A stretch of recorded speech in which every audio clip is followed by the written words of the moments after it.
Hey everybody, welcome back to Hillbilly Hunting Outdoors. Today we're going to talk about pressure and how important it is and how it can make or break your hunt and make you successful or not successful when in the woods. And I'm going to tell you how to avoid those things. So stay tuned, watch this video because you're going to like it. And like always, please remember, hit that like button and please comment because you know I love talking to y'all. I'm not like all the other YouTube channels where you comment and they just ignore you. I actually talk to you. I love talking to y'all and hearing from y'all. And please click that subscribe button so I can continue to help you and help fellow hunters, because in the end, all of us hunters, men, women, children, no matter what, we all need to stick together because we all have too many people against hunters already.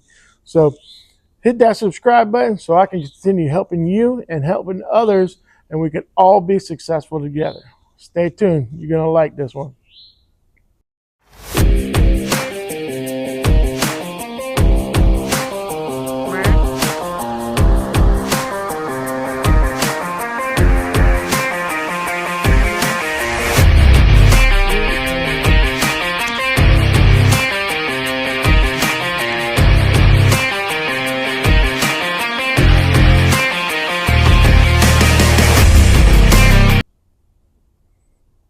All right, hunters, pressure. Anybody that's watched any of my videos knows that I mention pressure a lot. I always say pressure is key, and it really is. Pressure could literally make or break your success in a hunt. So when I'm talking about pressure, I'm talking about, like you, somebody's putting pressure on you, you don't like it. You're like, oh man, back off a little bit. You're putting a little bit too much pressure on me and I don't like it, and you want to run from it. All of us do. It's in our nature. Animals are the same way. So every single time that you go into the woods, you put pressure on the animals that you're hunting. No matter what it is that you're doing, every single time you're in the woods, you leave some kind of pressure there for them. And the more pressure that you have on animals you're hunting, the less successful you'll be. You'll push them to be more nocturnal, or you'll push them to completely leave the area.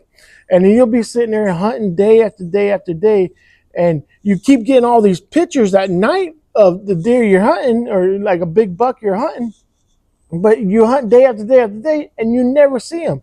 And you keep thinking, oh, just one of these days this deer's got to slip up.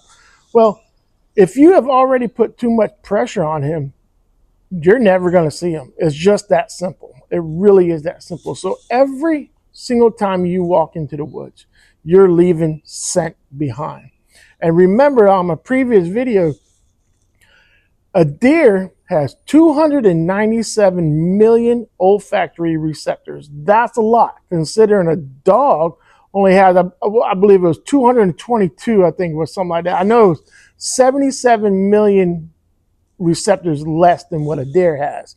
And we all know how well a dog can smell. So we know that a deer can smell way better. So every time you're in the woods, you're leaving scent, which is leaving pressure.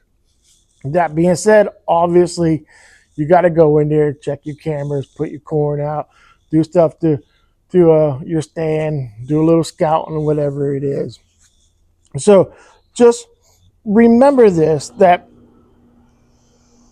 when you go into woods to help with lessening the pressure, try to use scent control always. No matter if you're just going to put your camera out, no matter if you're just going to put bait out, no matter if you're just going to go throw some burlap on your stand or something like that, try to always use scent control. Even when I put my cameras out, I will put hunting clothes that I would actually use while I'm hunting, that I've washed in scent, control detergent and stuff like that. And I even spray down. And a lot of times, even when putting my camera on, I'll use scent-free gloves, or I'll use like a pair of hunting gloves or something like that, just so there is no scent left on that camera. putting a bag of corn out. I'll spray down. A lot of people think I'm crazy until they see how successful I am. When I'm putting corn out, I'll wear hunting clothes that I've washed in scent control, and I'll spray down and I'll go put corn out. Even scouting, doing anything, I do that. Okay, so, and when you do that, you leave less scent, and it helps you out tremendously. And because less scent means less pressure. Also, when you're in the woods, if you're with a buddy, you know, try not to talk that much. And I know it's kind of hard sometimes, especially when you're in the woods, you're in your place of peace and place of serenity, and you love being there. Try not to talk as much. And if you need to talk, whisper. Even if you're just doing little things, whisper. You don't want the deer, the animals you're pursuing, to hear you. And because if you can get in and get out and they don't even know you're there, that's key. So when you get in, try to be as quiet as you can. Try not to make noise, even like stepping on branches and stuff like that and whatnot.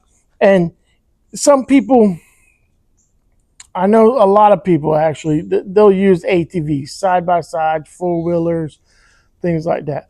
Well, a friend of mine just recently said, well, I use a four-wheeler because I thought that maybe walking in and out, you know, when I check my camera or when I put a bag of corn out or something like that, that using a four-wheeler would leave less human scent. Well, here's the thing. When you're walking in, if you spray down and everything, like I said, then you're only leaving a little bit, a tad bit of human scent in there. Well, if you use an ATV or a side-by-side, whatever it is, not only are you leaving human scent in there, but you're leaving your ATV scent in there, and you're making all kinds of noise with your ATV muffler and everything that it rides over. And I know some people say, well, I put a little thing on my muffler and it's quiet. It's still loud, no matter what you say. If you're sitting in the woods and you're not saying a word, it's quiet. An ATV or a four-wheeler runs through there, it's loud. So if you can get away with not using ATV or side-by-side going in and out the woods, then do it, because that will help you out tremendously. Now, so you have your scent, you have your noise, you know, don't talk, try not to use ATVs if you can, try to spray down as much as you possible. And here is a huge, huge, huge thing that I try to tell every single hunter that I talk to. If you have to go in and scout, if you have to go in and put check your camera, or if you're going in and put a bag of corn out, no matter what you're doing,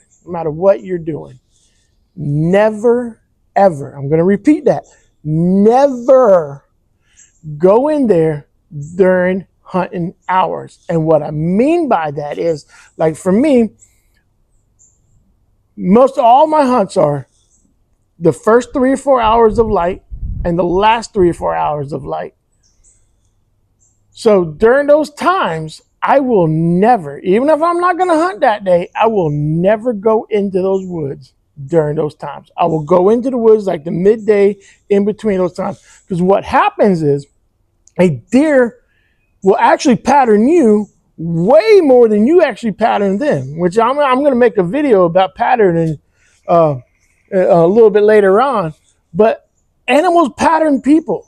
So if you're only going into the woods during the middle of the day and never during the hunting time, what that tells the animals is during those hunting times, during those 3 or 4 hours of first light, during those 3 or 4 hours of last light, it's safe for them to come out. It's safe for them to walk around, and they believe that there's never any humans in there. There's never any threats in there. So they learn to pattern, hey, during the middle of the day, I'm going to go bed down, which they normally like to do anyways. During the middle of the day, I'm going to go bed down because that's when the human likes to come in here. But at the first light and last light, I'm going to come out. And they do that because they pattern you and there's no pressure. There's no pressure during those times. And then you get able to slip in there and slip out. And the deer think that you're never in there, so they'll come out more and make you more successful. So just to sum it all up, pressure is key. The less amount of pressure you have on the animals you're pursuing, the more successful you will be. It's just that simple. It really is just that simple. Practice scent control. Practice noise reduction. Only go in there during times that you would never normally hunt.